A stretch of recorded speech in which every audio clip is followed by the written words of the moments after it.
زندگی میں راستوں کا پیدا ہونا یہ زندگی کی خوبصورتی ہے. تو اس کے لیے پھر راہیں کھلتی ہیں، اللہ کشادگیاں پیدا کرتا ہے. اور انسان کی زندگی کا بہت بڑا مسئلہ ہے، وہ کہتا ہے میری ضرورت پوری ہونی چاہیے، اور وہ اپنی سب سے بڑی ضرورت روزی روٹی کو سمجھتا ہے. حالانکہ سب سے بڑی حضرت انسان کی ضرورت ہدایت ہے، سب سے بڑی ضرورت. اور یہ وہ شے ہے جو ہم ہر روز ہر نماز کی ہر رکعت میں مانگتے ہیں، اہدنا الصراط المستقیم. یہ روزانہ مانگنا پڑتی ہے. اور رزق اللہ نے اپنے ذمہ کرم پہ لیا ہے، وہ ان کو بھی دیتا ہے جو نہیں مانگتے. وما من دابۃ فی الارض الا علی اللہ رزقها. زمین پہ چلنے رینگنے والی کوئی چیز نہیں جس کا رزق اللہ کے ذمہ کرم پہ نہ ہو. ہر شے کا رزق اس کے ذمہ کرم. پتھر کے اندر جو کیڑا ہے اس کو بھی وہ رزق فراہم کرتا ہے. اللہ اکبر. ہم تو کاروبار پہ جا رہے ہوتے ہیں، ہماری تو فیکٹری ہوتی ہے، ہماری تو ملازمت ہوتی ہے، دفتر جا رہے ہوتے ہیں اور ہمیں وہاں رزق ملنا ہوتا ہے. لیکن پرندوں کی تو کوئی فیکٹری نہیں ہوتی، ان کا تو کوئی دفتر نہیں ہوتا. جب صبح چلتے ہیں تو خالی پیٹ ہوتے ہیں، کبھی بھوکے نہیں آئے. بن توکل پنچھی اڑ دے، خرچ نہ پلے زیرا ہو. کوئی خرچ نہیں لیتے، کوئی راس المال نہیں ان کے پاس ہوتا، کوئی ایک دن پہلے بکنگ نہیں کروائی ہوتی. کوئی فیکٹری نہیں ہے، کوئی دفتر نہیں ہے، لیکن کبھی بھی خالی نہیں آئے. فرمایا اللہ پر توکل کرنے کا جو حق ہے اگر وہ تم ادا کرو تو وہ تمہیں ایسے رزق عطا کرے جیسے پرندوں کو عطا کرے. تو یہ بات ذہن میں رکھیے گا کہ رزق اللہ کا ذمہ کرم ہے. اس کے لیے ہمیں یہ حکم دیا ہے کہ ہم کاوش کریں، اس کے لیے راستے ڈھونڈیں، لیکن اس کو اپنے اوپر طاری کر لینا یہ دانشمندی نہیں ہے. تو اس لیے سب سے بڑی ضرورت حضرت انسان کی ہدایت. اب اگر تقوی اختیار کر لے بندہ تو پھر یہ سب سے بڑا مسئلہ جو انسان نے خود سمجھا ہوا ہے یہ خود بخود حل ہو جاتا ہے. وَمَن يَتَّقِ اللَّهَ يَجْعَل لَّهُ مَخْرَجًا. جو اللہ سے ڈرنے لگ جاتا ہے اللہ راستے کشادہ کر لیتا ہے. وَيَرْزُقْهُ مِنْ حَيْثُ لَا يَحْتَسِبُ.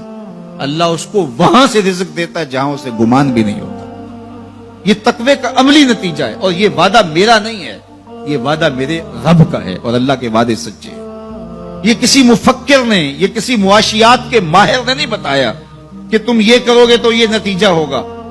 ماہر معاشیات کے مشورے کو ہم قبول کرتے ہیں کہ یار اس نے معاشیات کو پڑھا ہے، اس نے جو بتایا ہے وہ اس کا نتیجہ وہی ہوگا. یہ جس نے معاشیات کو پیدا کیا ہے، جس نے رزق کو پیدا کیا ہے، یہ اس کا وعدہ ہے. اگر تم مجھ سے ڈرنے لگ جاؤ گے تو وہاں سے رزق دوں گا جہاں تمہیں گمان بھی نہیں ہوگا. تو یہ تقوی کا عملی نتیجہ ہے. تو اللہ کے محبوب علیہ الصلوۃ والسلام نے ارشاد فرمایا میں تمہیں تقوی کی وصیت کرتا ہوں، یہ تیرے تمام امور حیات کے لیے خیر و برکت کا ذریعہ ہے. تیری زندگی میں جمال پیدا ہوگا، حسن پیدا ہوگا. تیری دنیا بھی، تیرا دین بھی، تیری معاش بھی، تیری معاشرت بھی، سب میں خوبصورتیاں آ جائیں گی اگر تو اللہ سے ڈرنے لگ جائے گا. جو اللہ سے ڈرتا ہے پھر وہ کسی سے نہیں ڈرتا. اور اللہ سے ڈرنے اور اللہ سے محبت کرنے اور تقوی اختیار کرنے کا نتیجہ یہ ہوتا ہے کہ انسان پھر لا خوف علیہم ولا ہم یحزنون کی عملی تصویر بن جاتا ہے. اچھا، یہ ایک جامع بات تھی جو حضرت ابو ذر رضی اللہ تعالیٰ عنہ کو حضور نے بتائی، لیکن ان کی طلب تھی. موقع ملا تھا حضور کی چوکھٹ پہ حاضری کا تو دامن طلب پھیلایا تھا. تو کہا اب مانگ رہے ہیں تو پھر کم کیوں مانگے ہیں. آج وہ مائل بعطا اور بھی کچھ مانگ.